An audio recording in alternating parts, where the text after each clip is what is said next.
السلام علیکم ناظرین و سامعین، میں ہوں Basit Jalili, international art society Houston سے، اور آج میں آپ سے ایک ایسے دکھ، ایک ایسے سوال اور ایک ایسی تشویش پر بات کرنے آیا ہوں جو صرف میری نہیں بلکہ پورے پاکستان کی ہے۔ ناظرین، آج کا یہ پوڈ کاسٹ کسی ایک واقعے پہ نہیں بلکہ سانحہ گل پلازہ، سانحہ بلوچستان اور اسلام آباد کی ایک امام بارگاہ پر ہونے والے بم دھماکے کے پس منظر میں ایک اجتماعی سوال ہے۔ یہ سوال لاشوں سے اٹھتا ہے، یہ سوال ماؤں کی سسکیوں سے جنم لیتا ہے، یہ سوال ان بچیوں کی آنکھوں میں تیرتا ہے جو یہ پوچھنے کے قابل بھی نہیں رہے کہ ہمارا قصور کیا تھا۔ آئیں ذرا کڑیوں سے کڑیاں ملائیں۔ گل پلازہ، جہاں زندگی معمول کے مطابق چل رہی تھی، جہاں لوگ روزی روٹی، خریداری اور معمولات میں مصروف تھے، اچانک ایک لمحے میں سب کچھ بدل گیا۔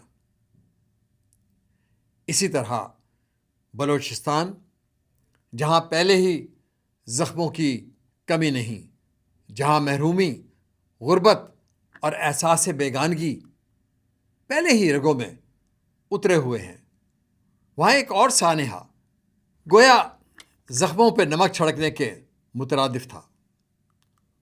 اور اب اسلام آباد، وہ بھی دارالحکومت، جہاں ایک امام بارگاہ، مسجد جو عبادت، سکون اور اتحاد کی علامت ہوتی ہے، وہاں بارود کا دھماکہ کیا صرف ایک حملہ تھا،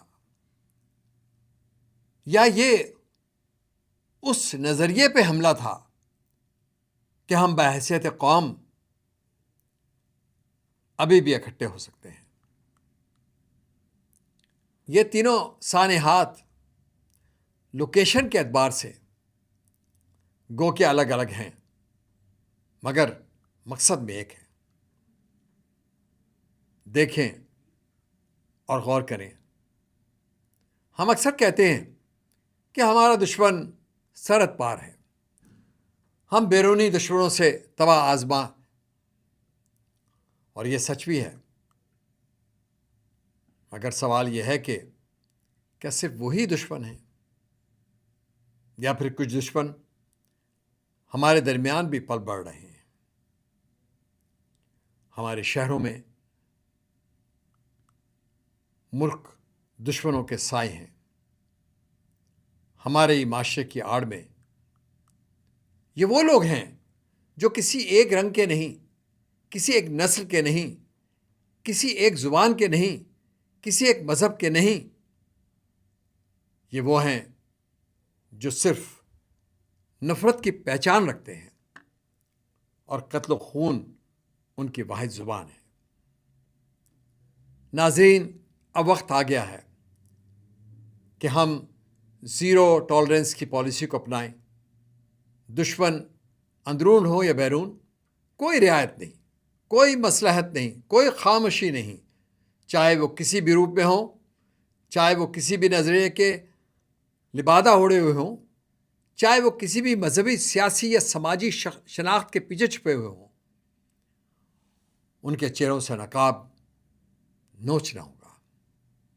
یاد رکھیں کہ سانحات صرف ایک شخص یا ایک گروہ کا کام نہیں، ان کے پیچھے باقاعدہ سہولت کار ہوتے ہیں، خاموش مددگار ہوتے ہیں، وہ لوگ جو خود ہاتھ نہیں مارتے مگر راستہ صاف کرتے ہیں، انہیں بھی ان کے انجام تک پہنچانا ہوگا۔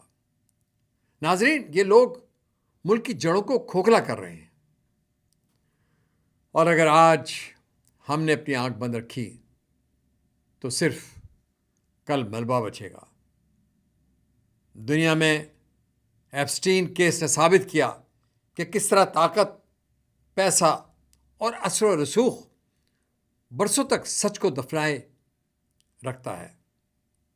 سوال یہ ہے، کہیں پاکستان بھی ایسے ناپاک ظالم لوگ چھپ کر شیطان کو بلیاں تو نہیں چڑھا رہے؟ کہیں ایسا تو نہیں کہ آگ و خون کی یہ ہولی کسی بڑے گھناؤنے کھیل کا حصہ ہو؟ یہ سوال پوچھنا جرم نہیں، خاموش رہنا جرم ہے۔ ہم اپنے اداروں سے احترام کے ساتھ مگر واضح الفاظ میں کہتے ہیں، اب صرف رد عمل کافی نہیں، اب پیش بندی کی ضرورت ہے۔ اب صرف بیانات نہیں، نظر آنے والا الیکشن چاہیے۔ قوم آپ کے ساتھ تو ہے، مگر قوم جواب بھی مانگتی ہے۔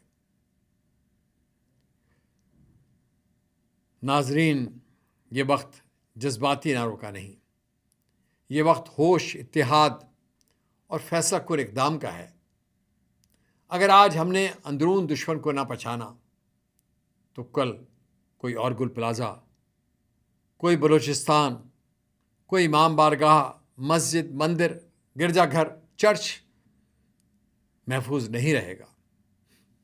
اس پیغام کے ساتھ ہی اجازت دیجیے اپنے میزبان باسط جلیلی کو، انٹرنیشنل آرٹ سوسائٹی ہیوسٹن سے۔